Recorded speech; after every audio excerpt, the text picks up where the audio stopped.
This is one of my favorite recipes to make dog treats for my pups when they aren't feeling well. This is a limited ingredient recipe. It only has 3 ingredients: rolled oats, egg, and pumpkin. So it's also a great option if your dog has any stomach sensitivities or food allergies.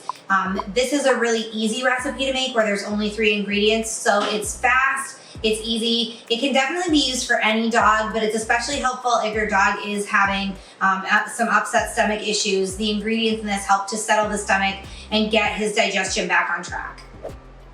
All right, guys, so as I mentioned, this recipe is as simple to make as the ingredients. There's just 3 ingredients.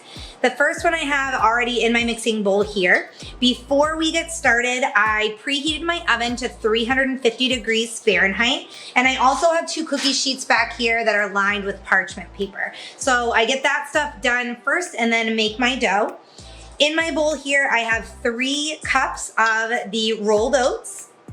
I am gonna add in 1 cup of canned pumpkin,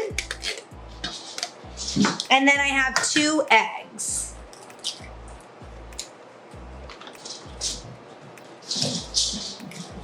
Now I'm just gonna mix this all together until it forms a dough. It does form a pretty sticky dough. If you want to, you can roll this out. You're gonna need a little bit of flour because, as I mentioned, the dough is quite sticky. So you can use a little bit of flour and roll this out and cut the treats into shapes if you'd like to. I just drop them in small round balls on the parchment paper to make it easy on myself, and I promise you these cookies taste great and your dog is not gonna care what shape they're in.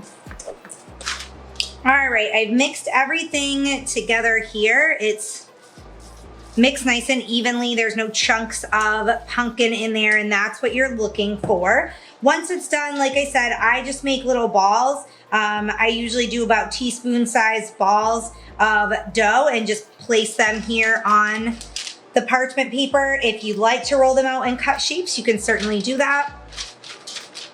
But I like to take the easy way out because I make all my own homemade food and treats. So I do this quite often for 3 dogs, and just doing it this way is a huge time saver. So keep in mind that these aren't going to expand or anything while you cook them, so they can be placed as close together as you'd like and fit as many on the sheet as you'd like. If you're looking for more information on this video, just click the link below. It'll take you to my written guide. You can print the recipe very easily there, and it also shows you all the nutritional facts. So if you're wondering how many calories are in these treats or how much fat, how much protein, you can just click that and it will take you to my written guide where all of that information is. There's also information on how to store these treats. So I'm gonna finish up placing all of these on the parchment paper lined cookie sheet, and then I'm just gonna go ahead and pop them in, bake them in the oven for about 25 minutes at 350 degrees, and they're all set after that. You do want to remember that these homemade treats and any other treats that you make homemade, they don't have the preservatives and the artificial ingredients that commercial treats do, so they don't last as long. As you can tell, this batch makes a lot of treats. It makes about 60 to 70 treats. So that's a lot of treats, especially if you only have 1 dog. You can freeze them for use later on if you'd like. You can either freeze the dough before you bake it, or you can bake the treats and just freeze them in an airtight container. Again, all of the information on how to do that and storing them if you're not going to freeze them is on our website. So just click the link below the video. That'll take you to my guide there. If you guys have any other questions, feel free to email us. Thanks for watching this video recipe.